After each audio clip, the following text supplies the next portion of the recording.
Salve, Regina, Mater misericordiae.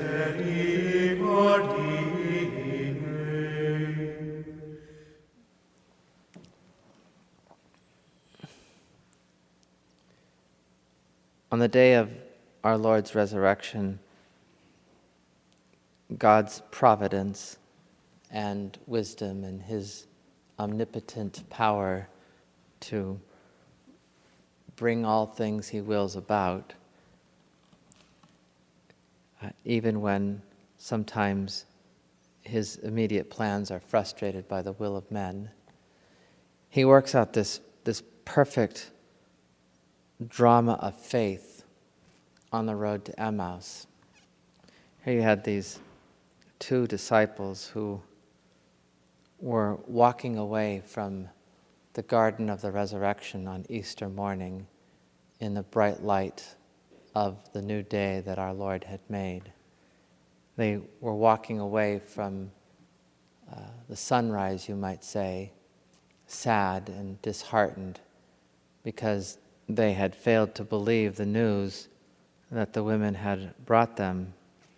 And there they were discussing their disappointment with each other as they walked away from the great sign of their salvation and the great cause of their hope, walking away sad.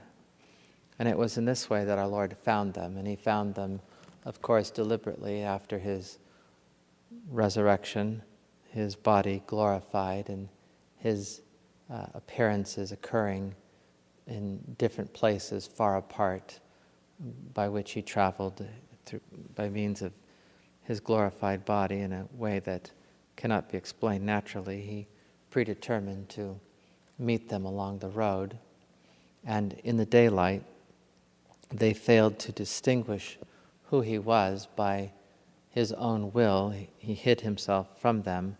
But you might say that in reality the reason that they weren't able to recognize who He was because they were, as He told them, foolish and slow of heart to believe all the things which the prophets had spoken. And so He questioned them about their motives for leaving Jerusalem and what they were discussing. And they revealed to Him just how disappointed and faithless that they were. But our Lord was patient with them and drew them out and then opened their hearts as He explained to them, interpreted for them all the things in the Scriptures which referred to Him. And so they spent the day walking on the road to Emmaus, discussing all the things which they should have already known and which in our Lord's goodness He had already prepared them with during His earthly sojourn before His passion and death. And then as it turned to evening, they arrived at Emmaus, and they invited our Lord to supper with them. And it was in the evening, as it had been at the Last Supper, that our Lord broke the bread. And in the breaking of the bread, that is, in the Eucharist, they were able to perceive who He was. And then, in the middle of the night, they returned to Jerusalem, no longer in the daylight, in the physical daylight, but in the new light of their faith, a faith that was restored to them by the Lord. They ran back to Jerusalem in the middle of the night to announce what they had witnessed to the apostles, who reported to them that they had also, at least Simon, had also seen the Lord, and they all knew that He had been raised from the dead.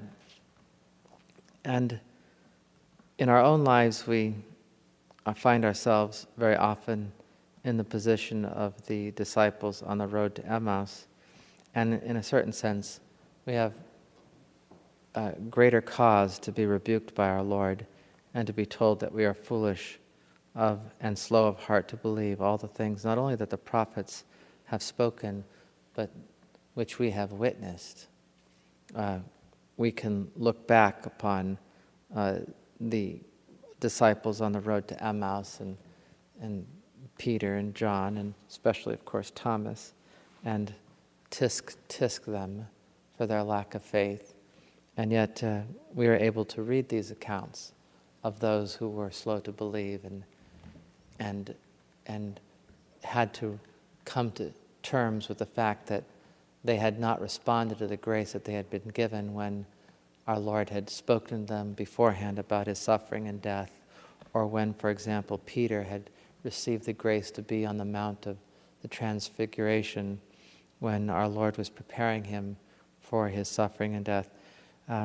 We have the benefit of looking at their weakness and seeing it and being forewarned. And we still fall. It's the way human nature is, and we are in the process of being strengthened and transformed, and we need to turn always to the Lord, but always realizing that there are going to be those days and hours when we are tempted to leave Jerusalem, to leave the presence of the Lord one way or another, sad because things haven't turned out the way that we would like them to have turned out. And yet, when we walk away from the Lord, when we reject the cross or close our hearts and our minds to the possibility of conversion,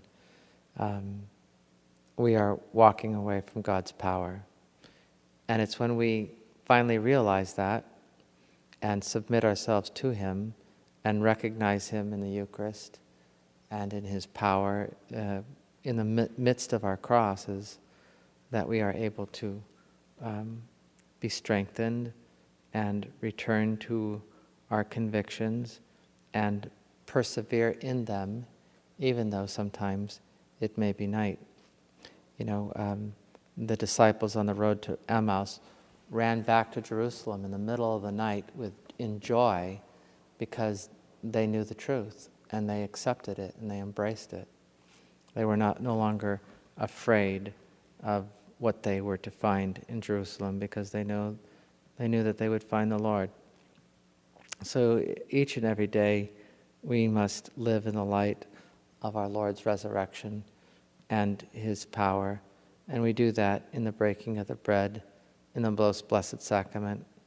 And we are challenged day in and day out to believe and to overcome, to transcend our crosses and our trials. And we have the power to do that. And we have to claim that power. The power of the Lord's resurrection is with us every day. We solemnize it during parts of the year, during the Easter season, on Sundays and great feast days and solemnities.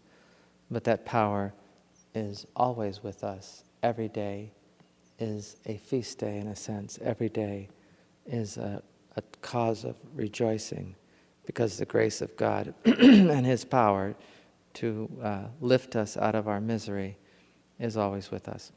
So we rejoice today with the disciples on the road to Emmaus, and we give thanks for our Lord's patience and His gentleness, the way that He dealt with these two foolish men who were walking away from His power.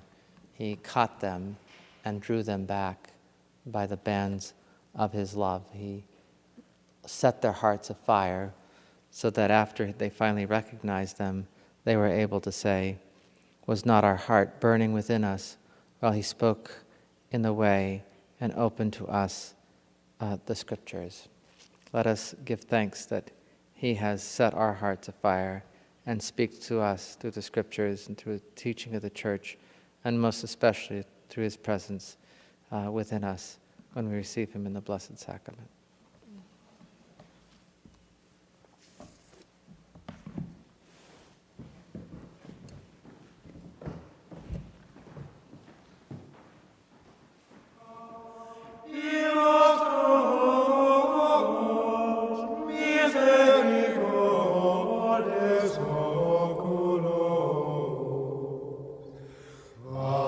Nos conveniat